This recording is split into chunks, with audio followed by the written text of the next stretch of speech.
বাংলাদেশে এখন যার হাতে মাইক, ক্যামেরা কিংবা মোবাইল ফোন আছে সে এখন হচ্ছে আপনার সাংবাদিক হয়ে গেছে। এটা বাংলাদেশের এখন চিরচারিত রূপ। আপনি নির্বাচনে যান, রাজনীতিতে যান, স্পোর্টসে যান, নর্মাল যে কোনো ঘটনাতে যান, সব জায়গায় একই রূপ। এটার অনেক ভালো দিক, খারাপ দিক আছে। ভালো দিক তো অবশ্যই আছে, খারাপ দিকও অনেক আছে। কিন্তু যেই বিষয়টা নিয়ে আজকে কথা বলতে যাচ্ছি, রিয়াসাত আজিম ভাইকে নিয়ে আমি কোনোদিন কোনো কথা বলি নাই। আমি তাকে ফলো করতাম, করি। তার যেই কারণে ফলো করতাম সেটা হচ্ছে যে সে খুব ব্রেকিং ভালো কিছু নিউজ দিতে পারতো, যদিও অনেক ব্রেকিং নিউজগুলো হচ্ছে ভুলভাল ছিল। তারপরে হচ্ছে যে খেলোয়াড়দেরকে নিয়ে সে ইনসাইড কিছু খবর দিতে পারতো, যেগুলো হয়তোবা কিছু কন্ট্রাডিক্টরি ছিল। বাট কালকে যে ঘটনাটা ঘটছে, এই ঘটনাটাই আমি আসলে কোনোভাবেই তাকে আর পক্ষ নিতে পারতেছি না। দেখেন, আপনি সাংবাদিকতা করবেন, নিশ্চয়ই ভাড়ামি না। সাংবাদিকতাটা হচ্ছে আপনার প্রশ্নটা হচ্ছে এমন হতে হবে, বা প্রশ্নটা এমন হওয়া উচিত, বা বডি ল্যাঙ্গুয়েজটা এমন হওয়া উচিত যে আপনি তার কাছে জানতে চাইছেন, আপনি তাকে জিজ্ঞাসা করতেছেন। কিন্তু সেটা এমনই হতে হবে যে আপনি তাকে আঙুল তুলে, মানে বলিউড সিনেমার মতন আঙুল তুলে তাকে হচ্ছে মানে তীর মারতেছেন, এটা হইতে পারে না। এটা জাস্ট আমি মনে করি এটা ভিউ বাড়ানোর জন্য আপনি এগুলো করছেন বা করেন। আজকে এই ভিডিওটা আমি কেন করতে বসছি, দেখেন, আমরা স্পোর্টস নিয়ে যারা কথা বলতেছি, আমরা স্পোর্টসের অনেক কিছু নিয়ে কথা বলি, বিশ্লেষণ করি, প্রি পোস্ট অ্যানালাইসিস করি, তারপরে হচ্ছে যে কোন খেলোয়াড়কে নিলে ভালো হইতো বা না নিলে ভালো হইতো, র্যাঙ্কগুলো করি বা স্ট্যাটিস্টিক্সগুলো বলি। এইগুলোই আমার মনে হয় স্পোর্টসের খুব জরুরি বিষয়। স্পোর্টসে আপনি যেটা করতে যাচ্ছেন সেটা হচ্ছে যে বিসিবিতে প্রতিদিন কোনো না কোনো আপডেট দেন। দেখেন ভাই, বিসিবিতে কত দুর্নীতি হয়েছে, কি হয়েছে না হয়েছে, এগুলো আপনার মাধ্যমে আমরা কিছুটা হলেও জানতে পারছি। কিন্তু সেটা করতে গিয়ে আপনি কাউকে ছোট করতেছেন, অপমানিত করতেছেন, এই ধরনের ল্যাঙ্গুয়েজগুলো ব্যবহারে আমার মনে হয় আরও সতর্ক হওয়া উচিত ছিল। এখন প্রশ্নটা আসতে পারে যে আমরা এখনই কেন রিয়াসাত আজিমকে এত খারাপ ভাষায় কথা বলতেছি। ভাই দেখেন, সাংবাদিকতায় আমার মনে হয় যে আপনি আরও বেশি পরিশীলিত হইতে পারতেন, কিন্তু আপনি সাংবাদিকতা না করতে গিয়ে আপনি যেটা করে ফেলছেন সেটা হচ্ছে যে ভিউ বাণিজ্য করে ফেলছেন। মানে এই লাইনগুলো গেলে আপনার ভিডিওটা ভিউ হবে। আমি আমার চ্যানেলে কখনো ভিউয়ের জন্য কোনো ভিডিও করি নাই। কারণ কি, আমার কাছে মনে হয়েছে যে যেটা সত্য সেটা বলতে হবে, দর্শক দেখলে দেখবে, না দেখলে না দেখবে। কিন্তু এখন আমি যদি বলি যে সাকিব আল হাসান কালকে দেশে ফিরছেন, কিন্তু ভেতরে ভিডিওতে গিয়ে দেখলাম যে আমি কিছুই বলি নাই, আলটিমেটলি ফিরতে পারেন এটা সেটা ভক্কর চক্কর বলে ছেড়ে দিলাম, তাহলে আলটিমেটলি ওই কন্টেন্টের লাইনটার জন্য আমার ভিউগুলো হইল, কিন্তু আমি আলটিমেটলি কী হইলাম, মানুষের কাছে হাস্যকর পাত্র হয়ে গেলাম।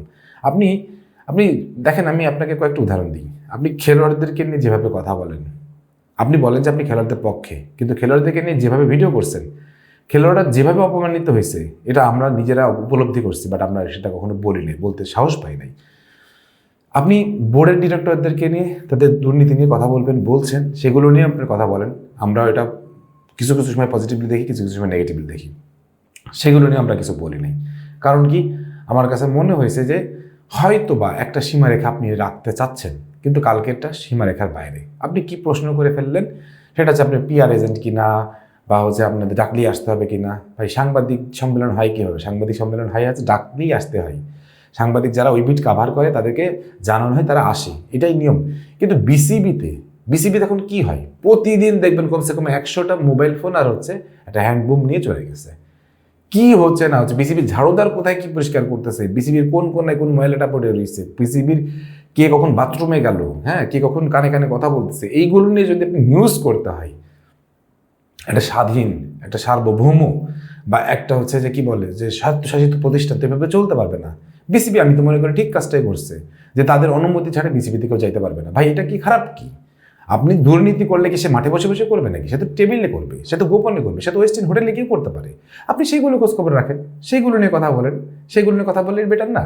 কিন্তু আপনি ঢুকতে পারবেন না, এটা ব্যাখ্যা দিতে গিয়ে আপনি এমনভাবে কথা বলতেছেন যেন মনে হচ্ছে যে বিসিবি জন্য আপনাদের বাবা বানায় সম্পত্তি।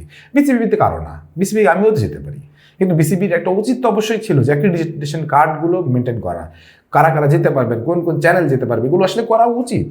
একটা 100 টাকার একটা মাইক্রোফোন কিনে আর হচ্ছে একটা মোবাইল নিয়ে চলে গেলাম, শুধু ভিউ বাণিজ্যের জন্য আমরা এই যে বাজে বাজে নিউজগুলো করতেছি, খেলোয়াড় বোর্ড এটা সেটা নিয়ে করতেছি, এগুলো ঠিক না।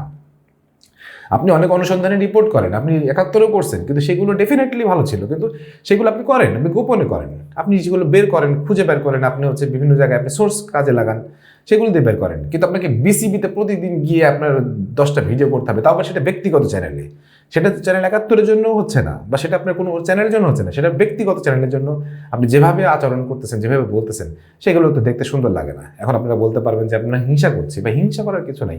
আমি আমার এই জায়গা থেকে অনেক কন্ট্রাডিক্টরি ভিডিও বানাতে পারি, সাকিব আল হাসান, তামিম ইকবাল, এটা সেটা নিয়ে বকর চক্কর নিয়ে অনেক কন্ট্রাডিক্টরি ভিডিও বানাতে পারি, যেগুলোতে ভিউ আসবে, কিন্তু আমি এগুলো করবো না। কেন করবো না? আমার কাছে মনে হয় মোরাল এথিক্সের সাথে যায় না। একজন মানুষের মোরাল এথিক্স থাকতে হবে। খালেদ মাসুদ পাইলট খুব ভালো মানুষ, খুব ভালো কিছু বলছেন, সেটাকে আমি বলতেছি না, বাট খালেদ মাসুদ পাইলট নিশ্চয়ই এই ধরনের ল্যাঙ্গুয়েজ শুনে উত্তর দিবেন না। আমি হলেও তাই করতাম। আপনি ডেফিনেটলি পড়তে পারতেন প্রশ্নটা, আপনি হয়তো ভদ্র ভাষায় বলতে পারতেন, নিশ্চয়ই আমরা আপনার পিআর এজেন্ট না, বা আমরা আপনাকে ডাকলেই যাবে চলে আসবো, এইভাবে ব্যাপারটা না। মানে এটা একটু সুন্দর করে বুঝিয়ে কি বলা যেত না? ডেফিনেটলি যেত। কিন্তু আপনি যে বললাম, আপনি রাফলি বললে আপনাদের মধ্যে সাংবাদিকরাই ভিডিও করে এটা ছেড়ে দেয়, কারণ রিয়াসাত আজিম বলছে এটা ভাইরাল হয়ে যাবে। তো রিয়াসাত আজিম বললে যে ভাইরাল হয়ে যায়, তাহলে আপনি ক্রিকেটের জন্য কি উন্নতি করতেছেন, কি করতেছেন? এই গোপন গোপন যে নিউজগুলো নিয়ে আসেন, তারপরে অধিকাংশ ভুল থাকে, সেগুলো দিয়ে কি হচ্ছে, ক্রিকেটের কি উন্নতি হচ্ছে? বরং আমরা দেখতে পাচ্ছিলাম যে একটা সময় গিয়ে অনেক ভালো কিছু আপনাদের এই ভুলভাল নিউজের জন্য নষ্ট হয়ে গেছে। কোচিং প্যানেলের কথা বলতে পারি, আমি অনেক কিছু বলতে পারি, যেগুলো আপনাদের ভুলভাল বা আপনাদের চাপের জন্য এই বডিগুলো করতে পারে নষ্ট হয়ে গেছে। ভালো কিছু একটু করে দেখান, ভালো কোনো নিউজ দেন, ভালো কোনো কাভার দেন, তাদের দুর্নীতি প্রকাশ করেন, খেলোয়াড়দের ভিতরে ইন্টারনাল ব্যাপারগুলো যদি পারেন প্রকাশ করেন, সেগুলোই বেটার। সেগুলো আপনি যেগুলো করেন সেগুলো ভাই আপনি বলবেন আমি এগুলো করি, কিন্তু আলটিমেটলি এগুলো নিউজ না, ওইগুলো জাস্ট ভিউয়ের জন্য করেন, এবং সেগুলো কখনোই সত্যতা পাওয়া যায় না। আমরা সাধারণ চোখে যেগুলো দেখি সত্যতা পাওয়া যায় না। আমি মনে করি সাংবাদিকতা করতে গেলে ডেফিনেটলি ন্যূনতম একটা কমন সেন্স থাকতে হবে, কী প্রশ্ন কীভাবে করা যায় সেগুলো জানতে হবে, জানা উচিত। সাংবাদিকতা আপনি লেখাপড়া করে থাকেন, বাট এই কমন সেন্সগুলো আপনাকে জানতে হবে। আপনি এখন যেটা করতেছেন সেটা শুধুমাত্র ভিউয়ের জন্য আমি বলবো, দয়া করে রিয়াসাত ভাই, আপনাকে আমরা ফলো করি, আপনি আমাদের এই লাইনের মধ্যে সিনিয়র, আপনাকে আমরা ফলো করি, আপনি দয়া করে এই ধরনের ল্যাঙ্গুয়েজগুলো একটু ইউজ করবেন না। কারণ দিন শেষে দেশটা আমাদের, সবাইকেই আমাদের ভালোবাসি, আমরা সবাইকে নিয়ে চলতে হবে। ক্রিকেট বোর্ড আমাদের, সরকার আমাদের, সব রাজনৈতিক দল আমাদের, সবাইকে যখন চলতে হবে, তখন শুধুমাত্র ভিউয়ের জন্য এই কথা করে না বলাটাই বেটার হবে। কারণ দিন শেষে বাংলাদেশ ক্রিকেট যদি বেঁচে না থাকে, বাংলাদেশ ক্রিকেট যদি এরকম অব্যবস্থাপনার মধ্যে পড়ে যায়, দিন শেষে এই দায়টা আপনার আমার সবার, এটা আপনি মাথায় রাখবেন। এ ব্যাপারে আপনাদের কোনো মতামত থাকলে সেটা অবশ্যই কমেন্ট সেকশনে জানাতে পারেন। সবাই ভালো থাকেন, সুস্থ থাকেন, আল্লাহ হাফিজ।